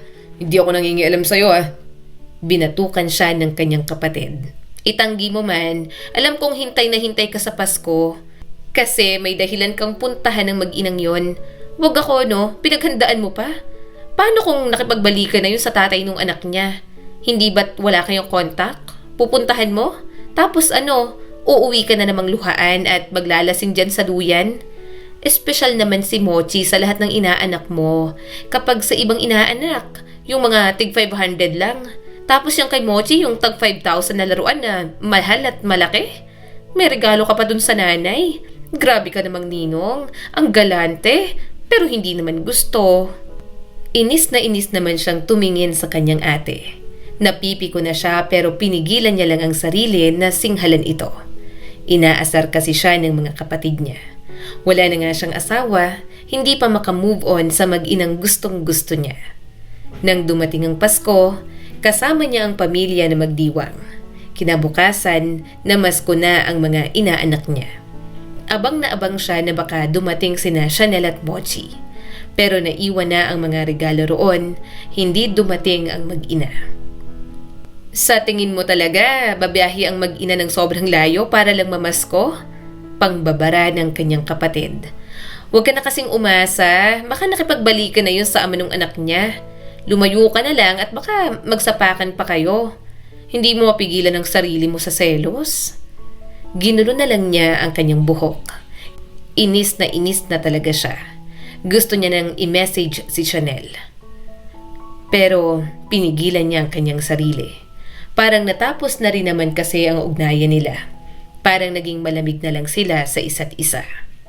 Habang tinititigan ang mga regalo niya para sa mag-ina, naiyak na lang si Solven. Nakakainis. Bakit hindi ako makalimot sa dalawang yun? Pero nang sumapit ang December 28, nagulat siya nang makita sa harap ng bahay sina Chanel at Mochi. Medyo malaki na ang bata at tinatawag pa rin siyang papa. Napaiyak siya bigla at mahigpit na niyakap ang dalawa. Pero nang bigla niyang maalala si James, mabilis siyang humiwalay sa mga ito. Namamasko ang anak ko?" Nahihiyang sabi ni Chanel at medyo awkward. "Long time no see. Ang tagal na rin?" Suminghap si Solven at pinapasok ang mga ito. Oo, ang tagal na nga. Halika, pasok kayo. Kasama mo bang asawa mo?" Kumunot ang noo ni Chanel. "Aha? Asawa? Anong asawa? Wala akong asawa." Umiwas siya ng tingin dito. Si James, hindi ba't nagkabalikan kayo?" Gulong-gulo naman si Chanel. "Bakit naman ako makikipagbalikan doon? Hindi ko na mahal yon." Nagkatinginan silang dalawa. Umawang ang bibig ni Solven. Hindi na mahal. Para bang nag-uusap ang kanilang mga mata. Naputo lang yon nang lumapit si Mochi sa malaking regalo nito. Pareho nilang inasikaso ang bata. Maya-maya ay kumain na sila sa lamesa. Mabuti na lang at wala roon ang mga kapatid at mga magulang niya. May pinuntahan kasi ang mga ito para sa lupa. Ang mga nandoon lang, mga pamangkin niya na naglalaro sa labas. Habang kumakain, ramdam niyang tensyon at pagkailang nilang dalawa. "Simula nang hindi mo na sagutin ang mga video call namin ni Mochi, tumigil na ako. Bakit? Nagkaroon ka ba ng girlfriend?" Tanong bigla ni Chanel. Nanlaki naman ang mga mata niya. Wala akong kabit." Tumawa ng bahagya si Chanel. "Wala akong sinasabing may kabit ka. Ang sabi ko kung may girlfriend ka na. Bakit naisip mo yan? Siguro, 2 girlfriend mo, no?" Napaungol si Solven. Bakit niya nga ba nasabi yon? Siguro dahil sa isip niya ay wala siyang ibang girlfriend kundi si Chanel. Delusional na pakinggan pero anong magagawa niya kung mahal niya na ito? "Wala akong girlfriend. Loyal ako kapag nagmahal. Saad ni Solven sabay tingin dito. Umismid naman si Chanel na parang hindi naniniwala. Nanlaki ang mga mata niya rito. Ngayong alam niya na hindi naman pala ito nakipagbalikan sa ama ni Mochi, gusto niyang magkaroon ng pag-asa at patunayan ang sarili niya na hindi siyang tipo ng lalaking pangtropa lang. Kaya ka ba umiiwas at hindi nagpaparamdam ng ilang buwan? Kasi akala mo nagkabalikan kaming dalawa? Tanong ni Chanel. Sandali siyang napayuko bago umamin. Oo, naisip ko, ano bang laban ko sa first love mo at sa ama ng anak mo? Bakit hindi mo muna ako tinanong? Napailing si Chanel. Umiwas ka agad sa akin. Talagang kaya mo kaming tiisin ni Mochi? Bahagyang tumaas ang boses ni Solven. Mahirap din naman para sa akin yun, no? Akala mo ba nagpakasaya ako habang umiiwas sa'yo? Hindi nga ako makamove on. Mahal na mahal pa rin kita. Natawa si Chanel at mataman siyang tiningnan. Mahal mo ako pero nag-move on ka na agad. Hindi ka pa nga nakakaamin. Lilimot ka na agad. Saka anong laban mo kay James? Marami kang laban, Solven. Ama lang siya ng anak ko pero tinalikuran at tinanggihan niya ako noon. Sinabi niyang hindi siya ang ama ng anak ko. Ngayon, anong laban mo ulit? Dapat tinanong mo muna ako. Kasi kung yan lang naman pala, sana alam mo na lamang ka. Ikaw ang kasama ko habang lumalaki si Mochi. Ikaw ang lalaking tinuturing na parang sarili mong anak ang anak ko kahit hindi ikaw ang totoong ama. Ikaw ang lalaking nakaalalay sa akin kapag nakakapagod na. Ikaw ang lalaking nagmamahal sa akin kahit na marami akong pagkakamali sa buhay ko. Kaya sino ako para hindi mahulog? Sino ako para hindi ka mahalin? Kaya nakakainis na umiwas ka. Hindi niya na ito pinatapos. Puno ng damdamin niya itong hinalikan sa mga labi. Habang lumalalim ang halik, mabilis niyang tinakpan ang mga mata ni Mochi. Nararamdaman niyang naiirita na ang anak niya, kaya natawa sila ng naglayo. I love you to, Chanel. Nakangiti niyang bulong dito. Magpakasal na tayo, ah. Maging isang buong pamilya na tayo. Mahina itong tumawa. Sige, gusto ko rin yan, Solven. Gusto ko ng buhay na inaalok mo sa amin ng anak ko. Pagkatapos ng araw na yon, naghanda na nga sila para sa kasal. Sobrang galak ang nararamdaman ni Solven. Sa wakas, ikakasal na siya at sa babaeng mahal na mahal niya pa. Pagkatapos ng kasal, 1 taon ang lumipas ay nasundan na agad si Mochi ng babae. Hanggang sa lumipas ang mga taon at naging 4 na ang mga anak nila. Nandiyan ang papa nyo, tawag ni Chanel sa mga anak nila. Isa-isang bumaba ang mga bata at sinalubong siya. Na-miss niya ng sobra ang mga ito. Kagagaling niya lang sa malayong biyahe dahil sa isang business trip at masaya si Solven na umuwi na siya. Habang pinagmamasdan ng pamilya niya, naalala niya ang alaalang nagbalik siya dala ang paniwalang may anak siyang uuwian. Pero wala naman pala. Gayunpaman, lahat talaga ng mga bagay na nangyayari sa mundo ay may dahilan. Sinaktan at pinaasa man siya, nakilala niya si Chanel at talagang nakalaan para sa kanya. Hindi lang sina Mochi at Chanel, kundi ang mga anak nilang nabuo sa pagmamahalan nilang dalawa. Ang kwentong ito ay nagpapaalala sa atin na ang relasyon na sinimulan sa panlilinlang ay talagang guguho ng tuluyan. Tandaan din natin na sa ating buhay, hindi palaging ibinibigay ang ating mga gusto. Gayunpaman, magtiwala pa rin tayo na hindi ibibigay ng Diyos ang mga bagay na hindi natin kailangan. Muli, ako po si Skylar Guro at sana ay may bago na naman kayong natutunan sa kwento natin ngayon. Maraming salamat po.